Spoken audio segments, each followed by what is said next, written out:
Welcome back to the Parker's podcast. We're shooting live at the Lab podcast studio here with Christian Young.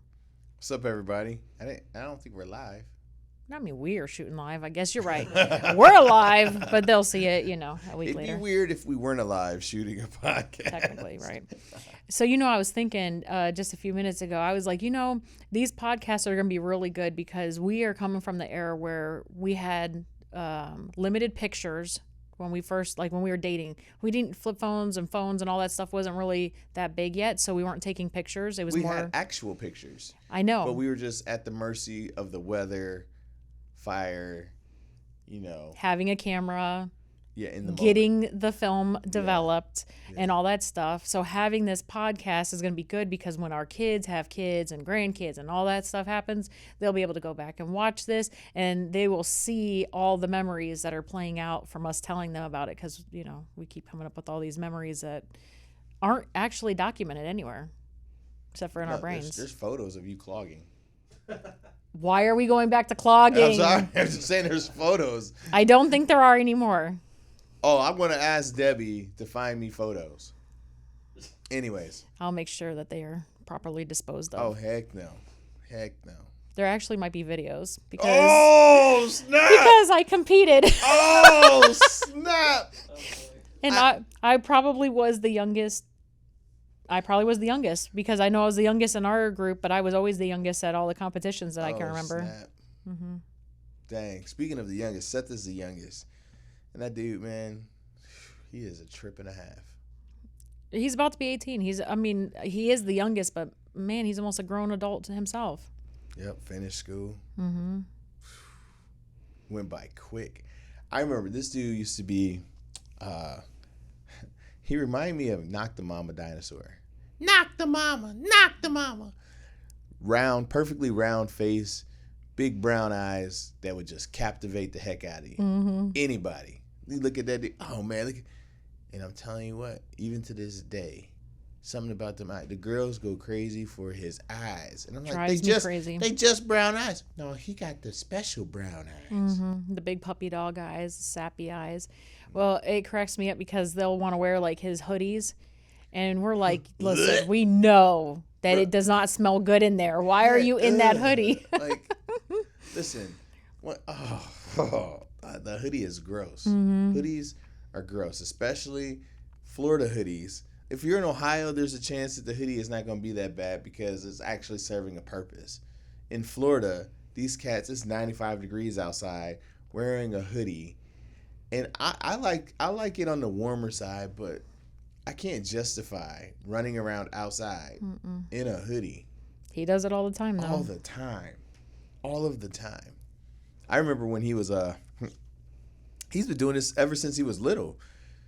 I mean, he's always been that way. Mm-hmm. Because, back in Ohio, when he was really little, there's this picture of him and Le'Veon in a snowstorm. And I don't know if it was you or my mom that put him in these green winter jackets. And they're literally outside. I'm pretty sure that was me because we were up visiting from Florida up there, and it was, it was like their first real blizzard they were in. And so I had them wrapped up real good we would have been as kids. What do you mean? We didn't have, I didn't have gloves I as didn't kids. either. We had mittens. Socks. Oh, well, we had mittens. And actually, I think in that picture that you're talking about, I think he's wearing a mitten. That used to be on the wall above the dining room table. I can't remember if that's still there or not. I don't know. But it's fun. Oh, man, just thinking of our childhood. I remember wearing grocery bags, wearing 3 pairs of socks, 2 pairs on your feet, a grocery bag, and then another one to hold the grocery bag on. Because your shoes or not grocery bag, bread bags. I had the plastic bags. I didn't have bread bags. Wow, we used the Wonder Bread bags. But it was just so that your feet stayed dry walking to school in the snow. But or sled riding. Oh, sled riding, yeah. It was crazy. Yep, and the kids love it. They've gone back to Ohio. Years ago we realized our kids were snowbirds. Legit. Yeah, once we started doing air conditioning, and the summer's always been our busiest time of year, and then we were homeschooling. so it was really convenient. We would just drop them off back at Grandma and Grandpa's house in Ohio, Nana and Papa, and they'd spend the summer up there, at least a month or so. They would spend up there with them, and they would come home. And at one point I was like, hold on a minute, our kids come back in the winter. Well, not kind of like the fall, I guess. Our kids are legit snowbirds. Mm-hmm. Yeah. But they enjoyed it, and they developed a phenomenal relationship with their grandparents. Oh yeah, and their great grandmother. Mm-hmm. Oh man, there was this one story of Seth. My grandmother makes phenomenal oatmeal. I know that sounds weird to say, but for whatever reason, she does something to the oatmeal that nobody can duplicate. I know everybody loves her oatmeal. And Seth, there was a video on a flip phone of Seth sitting there chewing the oatmeal.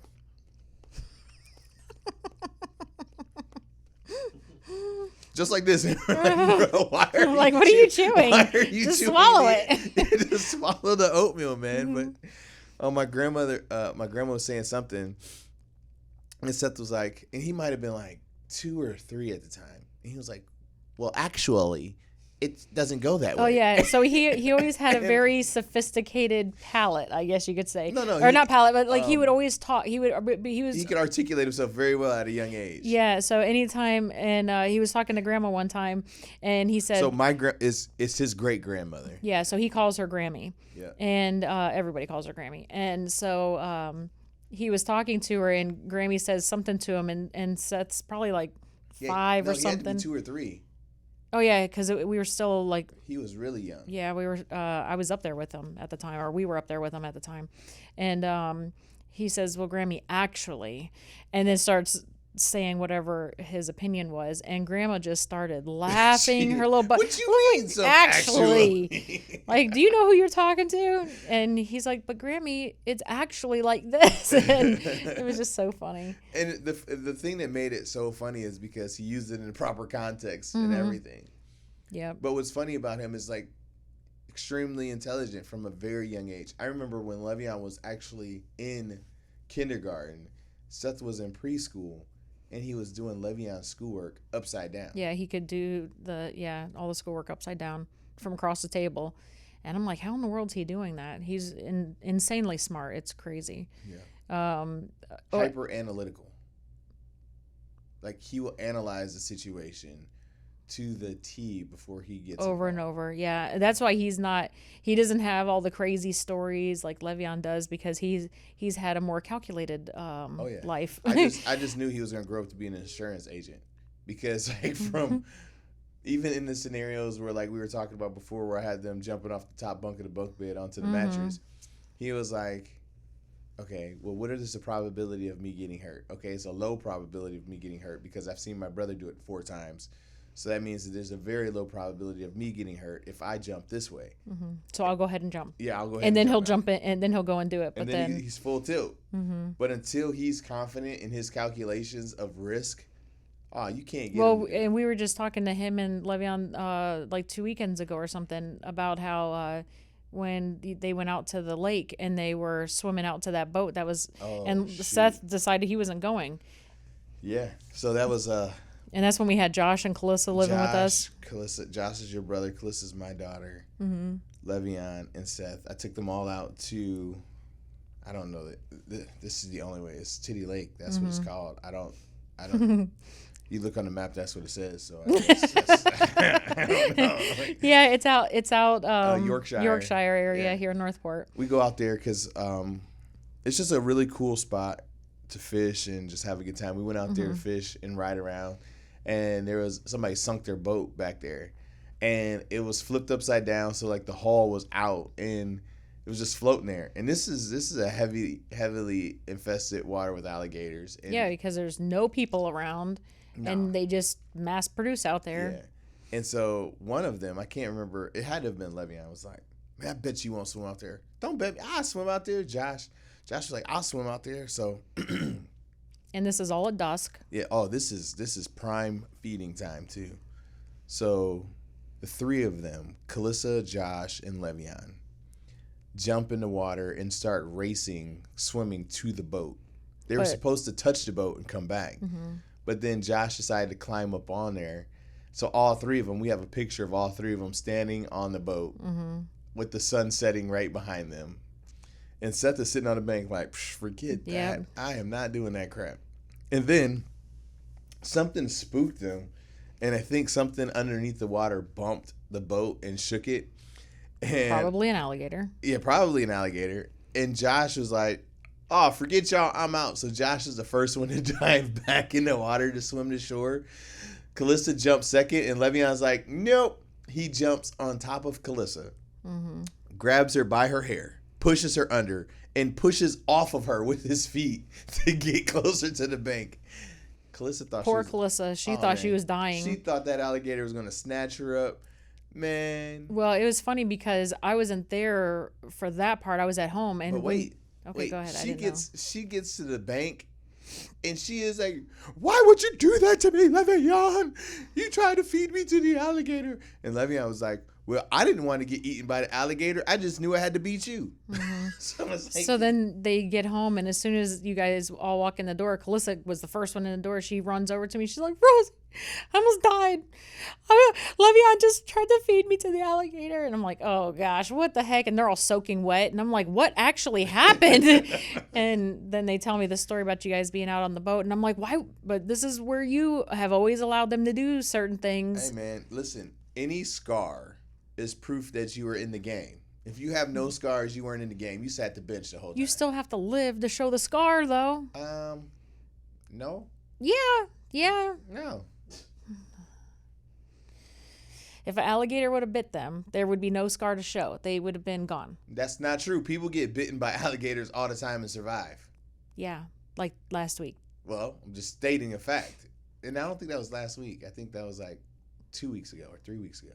Mm-hmm. So all that I'm saying is, yo, go out there, have an adventure, have a good time, and don't worry about scars. Don't worry about, within reason. I'm not saying go do a Travis Pastrana and jump out of an airplane without a parachute and hope your friends catch you before you hit the ground. I'm not saying do stuff like that, but go out there and experience some things. Yep. You know, you gotta let the adrenaline pump every once in a while. Well, that just still shows how calculated Seth was, and he doesn't participate in many things. Shoot, he didn't even want to ride roller coasters for a period of time when he was little, and then finally we got him into some bigger roller coasters, and he was happy with that. Yeah. But he's always been real calculated with all of his everything he does. We went to the fair, and he was like, I don't like the way it looks like these were put together. You remember that? Mm-hmm. I was like, he's like, I don't think I trust that. Yeah, I'm like, what the heck, bro? I know, but then you came out the womb with an engineering degree? I know. But then he starts making you second guess. Well, you know what? It does look like it might be wobbling a little bit. So, there might be something up to what he's saying. Maybe we just avoid that one. Yeah. They rushed to put that one together. You're right. Mm-hmm. Okay, I can see where they might have thought they had there some might extra actually pieces. be a bolt missing. Right. But yeah, great time, Snugglebug. Always. Oh, don't tell everybody that. What? Dude, he does not want anyone to know. Oh, snap. Well, it's too late now. It's out there. My bad. Yeah, he cracks up. So we'll be watching, TV in the room or whatever, and we have an adjustable bed. So, it's so comfortable. Dude is 6'3", 245, 250. Yes, monstrosity of a dude, and we got a queen bed because I like sleeping close to Rose. Like a part of me has to touch her when I sleep. It's annoying. I've been wanting a king size bed. No. Like we're adults now. I don't Why sleep are by we not myself. sleeping on a king size bed?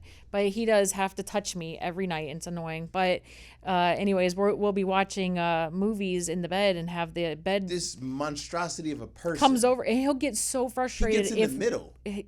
Or he'll get frustrated that we haven't given him enough room in the bed for him to sleep, or not sleep, but watch the movie with us.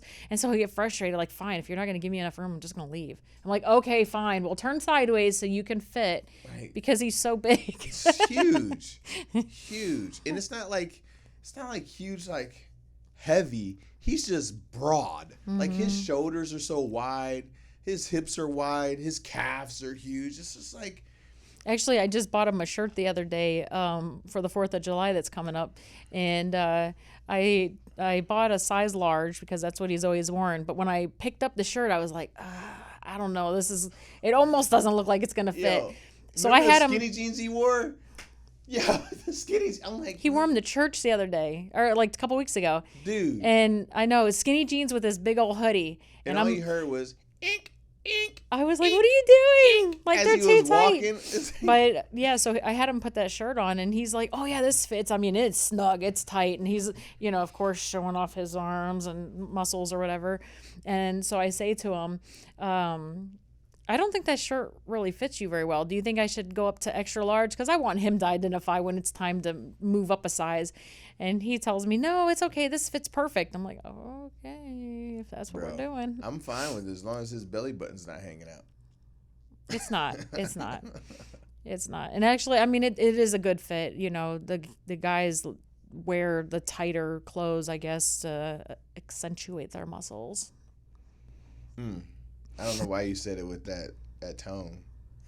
Everything a woman wears is to hide something and accentuate something else. Not every woman. Rose, we're shooting a video. That's why you're dressed so. Anything else you wear is to hide something or to accentuate something else. You wear makeup to hide something and to accentuate something else. No, you wear makeup so you can see my eyelashes because they're non-existent. You can't see them. I can see them just fine. That's because I have mascara on. I can see them without mascara. Okay. Yes, because I look at your eyes. You always go into the sapsucker. Not just your boobs. Well, I would hope so. You always go into the sappy. But anyways, yeah, so that dude's always been a trip. What's really funny is with his intellect. I remember he went to work with me. We were working on a honey baked ham. And I was like, yo, if you work with me, I'll get you whatever you want. And he was like, all right. So he works with me, grabs all the tools, does a great job. I was like, what do you want? He was like, well, can we go in the Radio Shack? Oh, yeah, I remember. We go in the Radio Shack, and this dude wants a robotics, kit. Mm-hmm. And he put it together with minimal help from me. Like, I was there. I wanted to be a part of it. And he really just wanted to do it himself. Mm-hmm. So...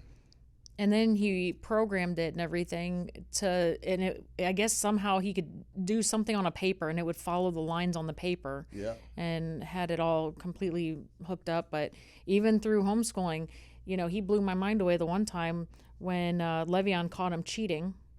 Facts. How is he done with his schoolwork so fast? Yeah, Le'Veon. So I had it to where for math, they had to spend an hour a day on math, no matter where they were in math. I always wanted math and language arts, English, to be like the two main subjects, because obviously those are the main ones that we still use every day in life anyways. So for math, he was always ahead of schedule. I mean, he was years ahead of schedule, but he had to do an hour a day of math. So Le'Veon, they had desks in our office that were facing away from each other, and Le'Veon doing something, probably spinning around in his chair, spins around and sees Seth back there, changing the time on the program. And he's like, how are you doing that? Like, it hasn't even been an hour. There's no way you're done. Well, here he went into the coding in the computer software we were using for the schooling and changed his time that he had been in the program and had it to where he only had a couple minutes left of the work. And then I found out that he was able to get into the software and change his grades. When he would go through real quick and answer his questions, he'd never had to study, which that's how I was too. But he would just go through and just check whatever he wanted, and it was just ridiculous. And then he comes back and tells me one day, he's like, well, Mom, you're the one that put me in the computer coding class. And I'm like, so now I'm being blamed. I wasn't expecting you them to teach you the cheat codes. Yeah. Well, shoot, at one point, even in one of his other online curriculums he was doing, he had gone into the software on the web page that he was on and somehow built some kind of little stick figure guy that was kicking a ball and doing little jumps and stuff across the bottom of the screen. And I'm like, how are you doing that on somebody else's web page? I have no idea still to this day how he did it, but I don't know. Kid is brilliant. Yep. And he works for a painting company. He works for Tamiami Painting now because he wants to be a GC, I think. I'm not sure if that's still what he wants to do, but that's what he's talked about, which would be awesome if he pursued it. Mm-hmm. I mean, he has worked with us with air conditioning. He's done carpentry work with and Landon and Dave and all that stuff. Yep, and now he's doing painting and stuff, and so he's worked in several different facets of construction. So it would be a good place for him to go, or engineering, or something cool like that, I guess. But or architecture. Mm-hmm. Yeah. Yeah, I think that's what I meant. And I think that's the one thing that would benefit is if more GCs took time to be a part of other different trades before they became a GC, or while they were a GC, to understand how all the other stuff works. Because I mean, there's so much communication that's lost just based on this is what I specialize in. Mm-hmm. And yeah, I understand you're the builder and you're the general contractor, but there has to be communication between the trades and how things need to go. Yeah, or else it doesn't flow smoothly. Not at all. But the fact that he's taking it on his own initiative to work in the different industries and different trades to get that experience and understand how it works and all comes together on a job site. Mm-hmm. Kudos to him, because that's something that he did on his own. Mm-hmm. Which I think is super awesome. And I've always told both boys, it's like, I'm not paying for college. If you want to go to college, you need to play football extremely well, or sport very well, or get phenomenal grades. Because if you don't get a scholarship, I'm not paying for it. But I will pay for you to go to trade school. Mm-hmm.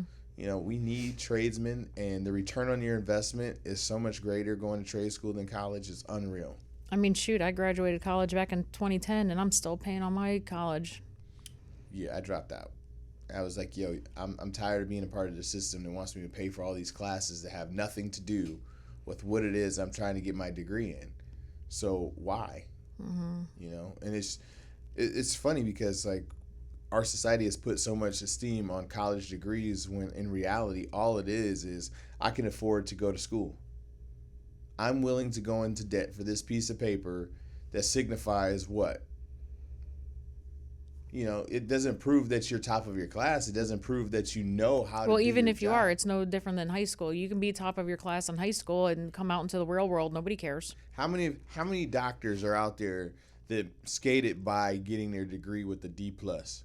You will never know. Mm-hmm. I don't think you can get by with a D+. I think you need a C. Okay, well then if you got to get But a C. even still, the difference between an A doctor and a C doctor on paper means nothing in the field. Listen, I'd rather have a C doctor that does phenomenal jobs on his patients consistently than an A doctor that just sucks altogether. Because there are some people who can learn how to absorb information, regurgitate it on paper, but never have the talent or the skill set to be able to actually perform what it is they know how to do from a textbook standpoint. Or you go so far A that then you lose the social aspect, and because there's a spectrum of brilliance and socialization, and if you don't fall somewhere in between the middle, then you rely heavily on the other, and it's not a good balance. It's funny that you say that, because like as you're saying that, I'm thinking of one of my favorite doctors, Dr. Sweeney in Sarasota. Like, dude is a phenomenal neurosurgeon, but easy to talk to, down to earth, and can relate to people. And he had such a phenomenal bedside manner when I had to have my back surgery, and just a phenomenal dude, well-rounded. I know he had to have phenomenal test scores, because like he's amazing. Or he might have been one that was subpar, because if you think about it, the doctor that did my gallbladder or appendix, no, it was my appendix, had no bedside manners, absolutely hated that. I knew my own body, and he was brilliant, did the job he was hired to do, but just at least he was honest to sit there and say it wasn't your ovary and it was your appendix, and not take it, because that's what you signed off on. So I think that's cool. It shows a little bit of integrity, even though he was kind of arrogant. But I give surgeons a pass. You know what I'm saying? I don't give anybody a pass. Why? You still have to socialize. But if you you're have to be cocky as a mug to think that you're gonna put somebody under anesthesia, and you're gonna cut them open, and you're gonna make sure that they don't bleed out, and you have a high success rate. You have the right to be arrogant to an extent. No, I don't think so, because you still have to have the social skills for patients. You're in patient care, regardless of doing surgery or being a bedside, or not bedside, but being a primary doctor. Can I ask you a question? When your boys play football, did you or did you not go, yeah, that's right. That's my son. That's my yeah. Did you? In what capacity? I don't understand. When your boys played football and they did stuff, you cheered them on that way, right? Yeah. Yeah. Okay. That breeds confidence, right? If a surgeon has the ability to cut you open and put you back together properly, I think he has the right to be like, yeah, that's right. I know what I'm doing. Success. Yeah, Success. I get that. But even still, So I'm saying, like, sometimes that doesn't translate to good bedside manners, but you have to have a certain amount of ego to believe. I get that. But you just can't, push aside your patient. Yeah. You do 1,500 surgeries. I can see where you really don't see a patient anymore. You see meat that's being cut open and vessels that are being fused together. You see it as, well, I could look at myself in that scenario when it comes to taxes. I know I'm phenomenal at taxes, No, but and I'm I saying, know like, I know I can find things that other people can't, loopholes and stuff like that. I'm phenomenal at taxes, but I'm still humble enough to say I'm still a person and I can make a mistake. I get that, but what I'm saying is, okay, I'll give you a perfect example. I have butchered pigs, and if I have done several pigs, I no longer see them as a living entity. I just see them as food. But if I go a period of time without doing that, it's unnerving for me to put my hands back inside of that warm carcass. That sounds bad. That sounds disgusting. Well, all that I'm stating is, for a surgeon's standpoint, they're in it day in, day out. They no longer see it as a person. They just see it as like their job. Mm-hmm. And that's what I'm getting at. They become callous to how you feel and how they should articulate to you. I get that. I see what you're saying, that they shouldn't, but I can see where it does. So left field real quick, when you just said I butcher pigs, I was just thinking, I wonder what everyone watching this is going to think. So we own an air conditioning company. That's what we do. Oh man, listen. Any opportunity I get to process my own food, like I'm working on a deal right now for some cows. Like, I want to slaughter and butcher my own beef. Like, I've killed my own chickens, my own pigs. I'm just saying, people are probably thinking, these people are psycho. They do air conditioning and taxes and homeschool their kids, super religious, obviously have political views, and they butcher their own food. Like, all right, so let me clarify that really quick. I believe that, me personally, I should be able to sustain us, whether it's not from a financial standpoint in the regular system with owning a business, or sustain us if a hurricane comes and we're without power for 8 weeks.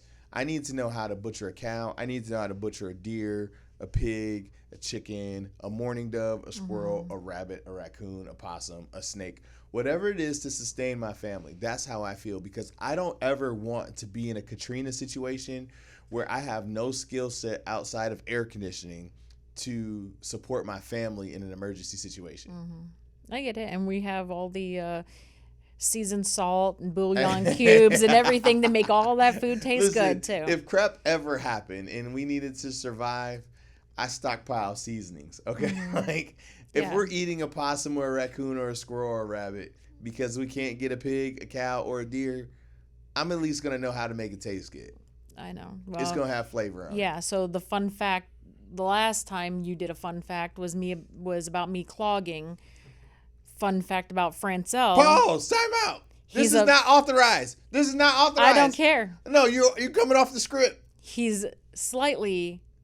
everyone that knows him knows he's like a high conspiracy theory. Or what am I saying? I don't know what you're trying to say, because it's not factual. You think I'm going to endorse what you're saying right now? You can't even get it out your mouth. Conspiracy theorist. I'm not a conspiracy theorist. And then theorist. also mini prepper. Like, I just want to be prepared, because I, as you can see, the camera puts on 10 pounds. I don't know that the camera put that on. I like to eat, and I don't ever want to be hungry. Clearly, we enjoy to eat. Listen, we had an entire episode on food. Yeah, I have broken both wrists. I have broken my back. I have broken ankles. I have broken lots of bones. And I will endure the pain of all of those all over again. But I hate hunger pain. Hunger pain just it's something to me that just is so annoying because it's something that can be done about it that I just think it's funny that we have been a part of every facet of life. Well, like I said, air conditioning, homeschooling, medical field, butchering pigs, conspiracy theories. Yeah. All of that. So. Yeah. I just never want to have to be dependent on the government. So the way I look at it is the more skill sets I have, the less dependent on. Now, I do believe that you have to have a network of people, but I don't believe that I have to wait for the federal government or the Red Cross or the National Guard to come in to give me water, food, and all this other stuff. Like, my boys and I know how to, like, make a shelter, make fire, survive. Yep, you're right. That's something that I instilled in them at a very young age. So that's why I don't worry. I pray over them every day, and I don't worry. I know they'll be all right. Shoot, Le'Veon had the wits about him when he flipped his kayak to have it in a Ziploc bag so that he could call. So. Yeah. So I don't know, but that's all for next time. For this time? I'm talking about the topic you're talking about. Oh, it's all for this time. No, those topics will have to be for next time. Okay, yes. We have to wrap it up. But anyways, thank you for tuning in to the Parker's podcast. Hope to catch you next week. Peace.